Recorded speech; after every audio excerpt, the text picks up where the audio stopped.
could get cozy. Welcome or welcome back to my channel. It's actually been a very long time since I did a book video. I'm trying to create more and just share things that I love, so really in the cozy comfort content. What you can see more from me is recipes, books, thrifts, and just things about romanticizing life. That is what I am aiming for. So to kick off my first official book video in this new era, I decided to do a 10 before the end. I am very late to this trend. I feel like a lot of people released their 10 books before the end of the year in early November or mid-November, and I am very late. This is a 10 before the end impossible edition because I truly don't know how much of these I'm going to get through. Also, a lot of the books are very thick. Like, I feel like they should count as 2 books, but I'm not gonna do that. The first 3 books I have physical copies of. The rest of them I don't, because I tend to buy books after I love them, when I read them on Kindle or audiobook from the library. First 3 books are Sarah J. Maas's Crescent City series.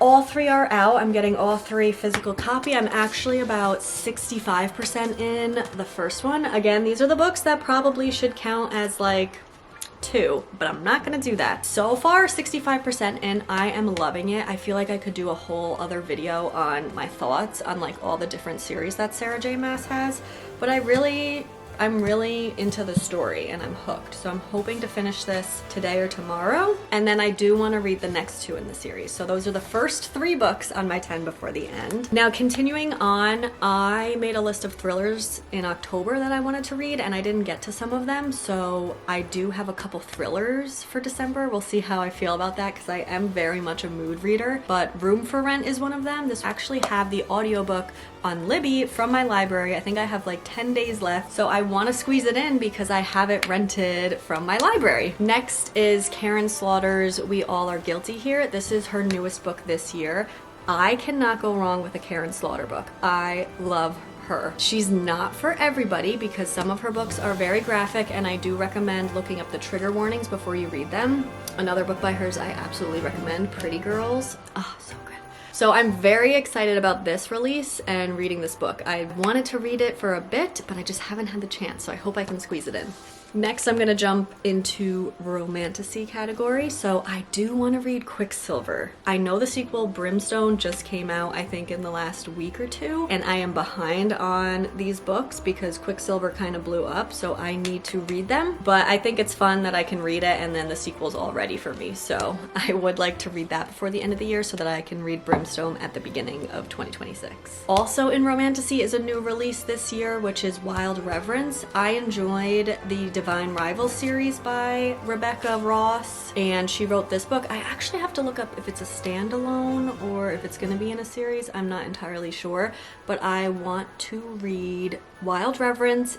It's been on my list because when it came out, I've kind of had it on my Libby waiting, and then I've pushed it off. I don't know. I've just been so busy and I don't know why I haven't gotten to it, but I would love to read it. Me and my best friend, we kind of have like a 2-person book club, and that's been on our list and we just haven't gotten to it. We're reading these together though. Next up is a memoir that somebody recommended to me, Beyond the Wand by Tom Felton, who played Draco Malfoy in the Harry Potter movies. I've heard great things about it, and I've heard it's just like a quick and easy read, and I can get it on my Libby for an audiobook, and I think he narrates it. So I've added that as like a filler in between some of the bigger books because I think it'll be really interesting. Now to move on, I think I'm on book number 9 already. Book number 9, I would like to read Wild Eyes by Elsie Silver. I enjoy Elsie Silver's romance books so much. I just eat them up. They're just like rom-coms that you could watch over and over again from the early 2000s.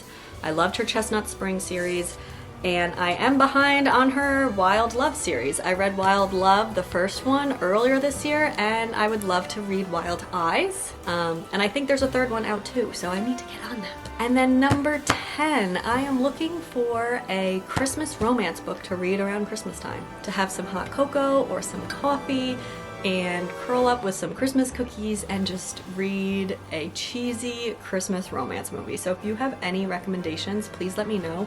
I feel like Christmas romance has blown up in the past few years, or just like mood reading books, like holiday, seasonal type books, and I don't know which one to choose because there are so many. Yes, so that is my 10 before the end. Hopefully this pile will grow as I enjoy these books and want physical copies of them for my future library. I'm very excited. I wish I could squeeze in more, but guys, we only have like 5 weeks left of the year.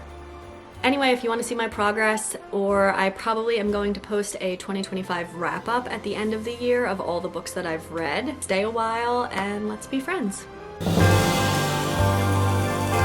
I know we are entering Christmas cookie season, but I had some leftover pumpkin and some ripe bananas, so I wanted to make a delicious chocolate chip pumpkin banana bread for the weekend after Thanksgiving. First up, I heated and browned the butter, and then while that cools, I combined all the dry ingredients. Next, I'm going to combine all of my wet ingredients and my brown sugar into a mixing bowl and mix it on very low.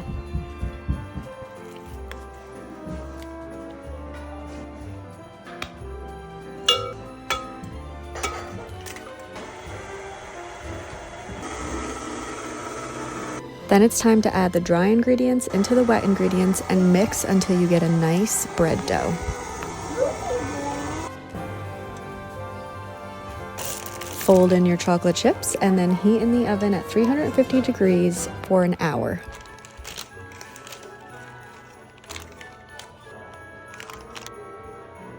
Don't yell at me, but I am typically not a pumpkin flavored girly, but this bread is so good. I lather the outside with butter and sprinkle in sea salt while it's still warm, but I also add butter and sea salt to the individual slices that I cut up.